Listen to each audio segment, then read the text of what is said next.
I went, pig and whistle, there were 4 people there. I froze. And I locked up, I forgot some of the words, my voice was like wavy and shaky, not wavy. And I didn't realize how much different it is. And we are back in the studio. With me today, Connor Dermott. How you feeling, brother? I'm feeling great. It's such a beautiful day outside, a beautiful Hollywood day. We don't get too many of these days. It's been cold lately, Yeah. So for today to be, I had my windows down in my car, I was rolling around listening to music, it's nice. Sitting in the front yard this morning, drinking a lemonade, waiting for my interview. You got with some Connor. sun. Did I? You got a little kiss of sun. I thought yeah. I might have gotten a little sun today. Yeah. Appreciate it. Guys, look at this man. This is the type of man that goes on The Bachelor, okay? Do you see this guy right here? Let me just say this real quick, because I know you have a lot of female fans out there, and this man is about 6'12".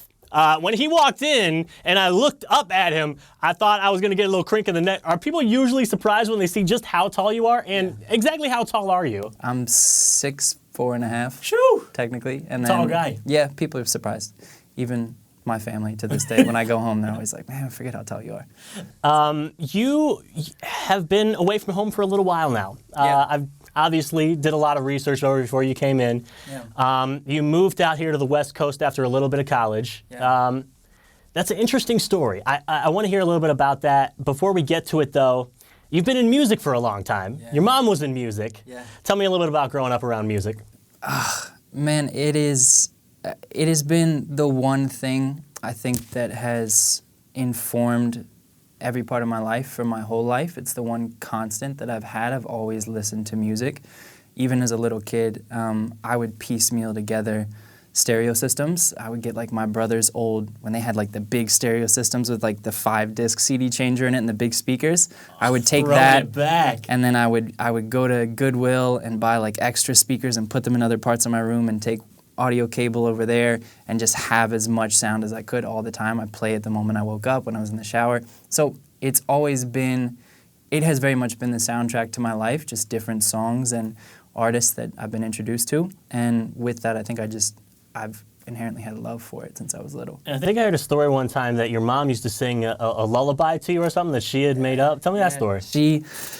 My mom and my brother and my sister would all sing me this lullaby when I was a baby, and it was one that my mom wrote for me, and yeah, it was, Connor Joseph, go to sleep, close your eyes and count your sheep, angels in the skies above, look down on you with their love.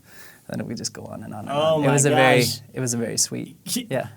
I wasn't even a part of that moment, but it's catching me in the feels. Yeah. Like, oh man, I have to imagine, so a lot of parents might be a little bit worried if their kid says, I'm a couple years into college, I'm gonna go ahead and stop and I'm gonna move out west to pursue music. Was your family still nervous about it, or being so musical, did they encourage it a little bit more? I think the only one that's really musical in my family that like pursues it and consumes it on a regular basis, I think, is my mom. Everybody else listens to music, but for my mom, it's like she writes and sings, and she was the one that I think really, from the get-go, was like, go for it. Everyone else in my family was very hesitant to jump on board. They're all supportive and they're all very loving, but I mean, I was in college, I was on a full scholarship, and there was everybody's like, finish, you're in your junior year.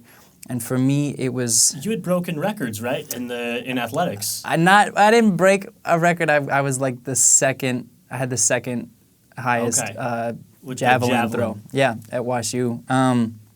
But yeah, man, I think my family knows that I don't ever do anything that's irrational or too quick. I think about things a long time before I make decisions to do them, and I'm a very introspective person, so they trusted that when I made that decision and I committed to it, that I was doing something that I had thought through, and so they trusted me on it. It's so easy to have doubt, especially in situations like you will face when you first come to LA, for any artists that are out there considering making the move to LA.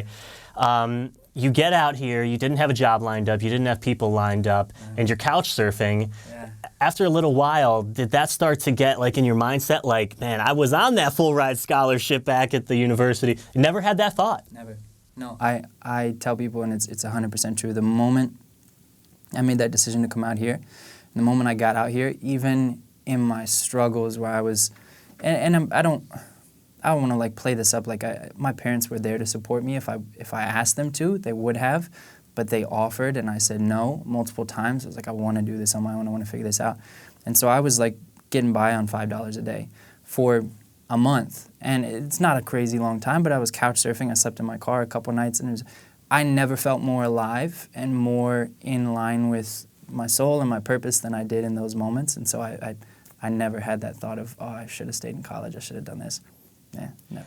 It's a beautiful thing when you find something that you are so passionate about that you feel like your soul is just attached to. I feel that same way when I do these interviews with artists like yourself. You know, it's just anything that could be going wrong in the world, this is right. Like, you know, this is where you want to be. Yeah. One thing that really went right for you, you were on The Bachelor, and you were singing on The Bachelor. Yeah, not as a contestant. I want to. Right, right. I wasn't a contestant on The Bachelor. But the next day, you had more conversation in a lot of places than The Bachelor actually did. Yeah. Some of the headlines: Who is Connor Dermott? Who was singing on The Bachelor? How did that happen? How did you get on The Bachelor? And what was that process like? So my old team that I was working with, Known Strangers, the record label and kind of media group here in LA. And I still work with them. They're still very much family and friend. They had a connect through one of the producers at ABC. She had kind of been following my career and was good friends with one of my producers and reached out to him at some point and was like, hey, do you guys have any artists that you think would have a good song or pitch for this? And he sent them Never Letting Go. And they're like, oh, this is perfect. And so it just kind of happened naturally. And then pulled in Troy Loretta to come play with me because he's phenomenal and love the guy to death and very talented. And yeah, it was just me and him on stage.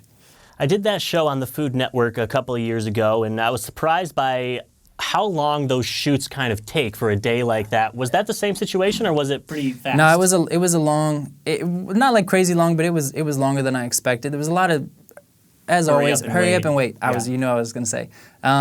And so Ari and Crystal were on their date, and we were just waiting.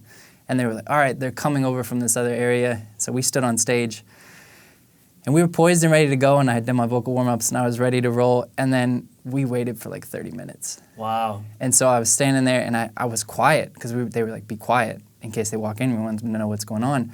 So I didn't sing for like 30 minutes straight. We were just waiting, and then they were like, all right, they're coming. I'm like, man, my voice is like, I haven't spoken or made any sounds for 30 minutes, and so I was breaking into nothing. But it was good. And when you're on set for something like that, I know for the show that I was on, it took about 6 months before the show aired. Was it similar to you, or was there? I think it was like 4 or 5. About 4 or 5 months. Yeah, but still, I mean, yeah, it's a wait. But there's so many moving parts, and I think that's what a lot of people don't take into consideration with everything in life.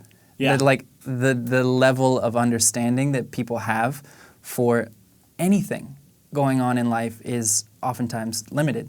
And so even something as simple as like, I've had restaurant jobs and worked as a server, and I think it's very important to try your best to understand everything that's going on in these situations so that you can have an appreciation for, oh, wow, it's not just like shoot it and then do this. Like there's got to be editing, things have to be approved, things have to be cleared for labor, all this stuff, and it just takes time. Now, did you recently perform at Hotel Cafe? I did. Yeah. That is such a historic venue. What does it mean to you to be in a city like Hollywood, such a historic city, and then performing at places that, I mean, Katy Perry performed there on her come up, Bruno Mars. So this is the spot where if you're going to try and make it in music, that's one of the places where you go to. That is not lost on me at all. And I just love I've performed main stage and second stage there. And second stage for me is what I did right before Christmas, this last show. It's just a very intimate, small room. The bar sits right in the back, but the bar is only like 20 feet from the stage. And it just feels, it's very much like how I write my music is how I perform it in that space. Just an acoustic guitar, maybe I've had like a drum set one time and keys, but it's very intimate. And I think that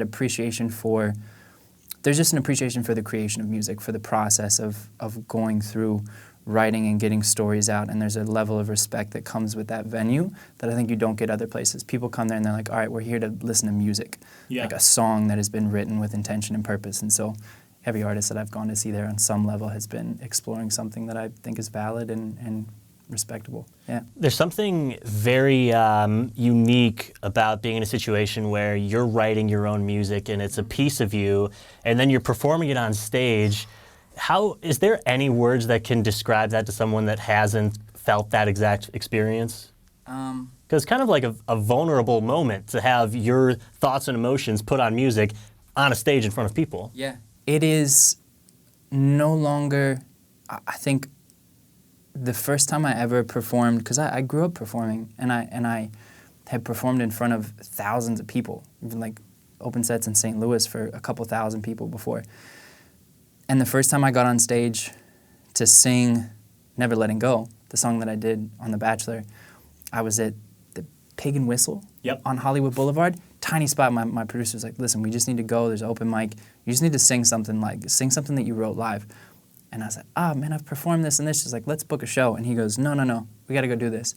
And I'm very grateful that he did that. I went, Pig and Whistle, there were 4 people there. I froze. And I locked up. I forgot some of the words. My voice was like wavy and shaky, not wavy. And I didn't realize how much different it is performing something that you've created. There really is. It's just, you said the word vulnerable. And it's not a vulnerability in the sense that you're always open to criticism and feedback, but this is a different type of, it's like that criticism and feedback, until you learn how to receive it well, you open up and it just goes straight in. You have no walls up to like filter through it like you have in every other area of your life, that you kind of like prepare yourself for feedback and criticism. With that, it's like you're not just performing and people can critique your performance. You're performing something that has come from within, and with that, even if they don't like the words and everything, it's all you. And so you're just open. Let me take you back to one of those experiences when you did have a large audience like that. You had performed, I believe, to open up for Macklemore and Ryan Lewis. Yeah, in St. Louis. What was that experience like? Surreal. It was at the Pageant, which is an historic venue in St. Louis. And we were backstage, and I was looking up on the wall, and man, it was like the Rolling Stones and Outkast and so many of these groups and artists that I grew up on, and there was their picture posted up, and they had signed it, and they'd been there, and I don't have it. It was surreal. I was on cloud 9 for like 2 weeks, and that was one of the big turning points for me that made me realize, oh, this makes me feel a different kind of alive than anything else I've done. Was that being on stage, and I had been so focused on school and sports, and that was like the first show that I did in St. Louis while I was in college, and like clicked for me. I was like, oh, this is it. Yeah, yeah.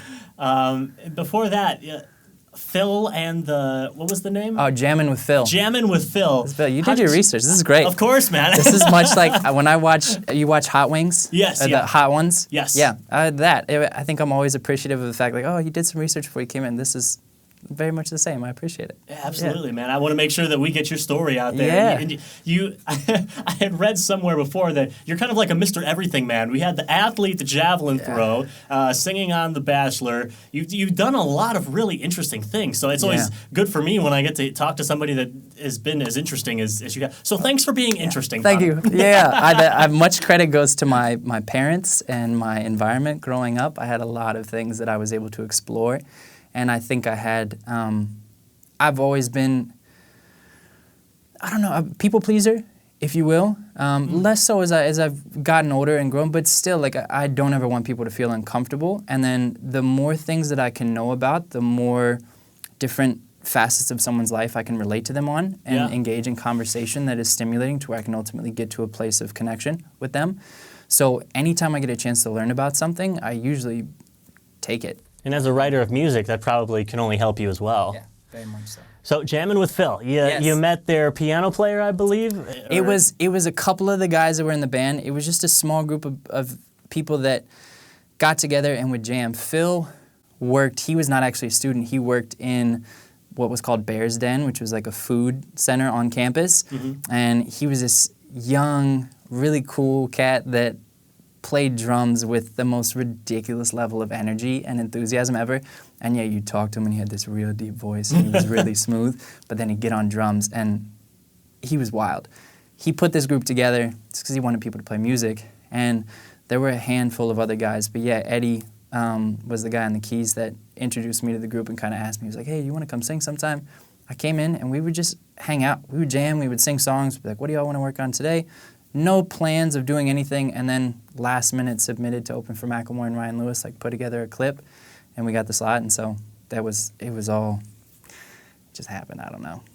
Were your fellow athletes surprised at this? Because a lot of athletes don't also sing. Yeah. Did you go to practice and, oh yeah, I'm opening up for Macklemore. Were they surprised? Yeah. I think that's always been the case in my life. On face value, I very much acknowledge that I look like a type of person. I look like a tall, kind of douchey athlete, and I get that, and I'm fine with that. I have always appreciated being able to break down expectations and stereotypes in people's lives, just even solely for me, just like their expectation and stereotypes of who I am or who I should be. And with that, I've constantly done that. I was always in theater. I was always like a really strong, passionate student. I was always playing sports my whole life. And then I was also doing other weird things. Like we'd go to prom and I would dance. And I was the one kid that like wasn't bumping and grinding. I was like out on the dance floor doing weird moves.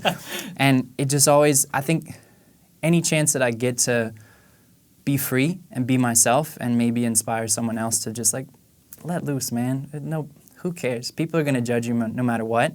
So if you're excited about things or you want to do something, do it. Yeah. I think that's some great advice to just have to people out there is just don't be afraid of what anybody else is going to think. Go do your thing, whatever your thing is that you want to do. So you had a performance not long ago over at Hotel Cafe. What is coming up here in the future for you? I think we're 1 year from the release of your EP. Two. Two years. Oh, point. 2018 was already. Yeah. Oh my gosh, we're already in 2020. I know. This year I'm putting out an R&B EP. Wow. So I grew up listening to R&B music. That is what I still listen to probably 80% of the time. And I finally was like, you know what? In that same vein of like, if you love something, do it. I've kind of been, much to my, I take responsibility for it as well, but I've been kind of pushed into a lane of like acoustic, like white boy soul music, like Ed Sheeran-ish, which is still, it's still got soul and there's passion stuff to it, but it's very much like piano ballads, and I want to go another route and kind of make some of the music that I grew up being really inspired by. So I'm putting together an R&B EP. That's big news. Yeah, so that'll be coming out this year. I'm not sure exactly when. Don't have a timetable on it just No, yet? we're narrowing down the songs and trying to like wrap up production on some of those things, and then you got to market it and get it all together and figure out whether we're going to release singles. So the whole strategy is coming together on it, but I don't have a date. Well, whenever you have the release, let me know. I want to come check it out. I will. Guys, he is Connor DUERMIT. Be sure to go check out all of his social media linked in the description below. Brother, it was a privilege. Thanks for fitting us in.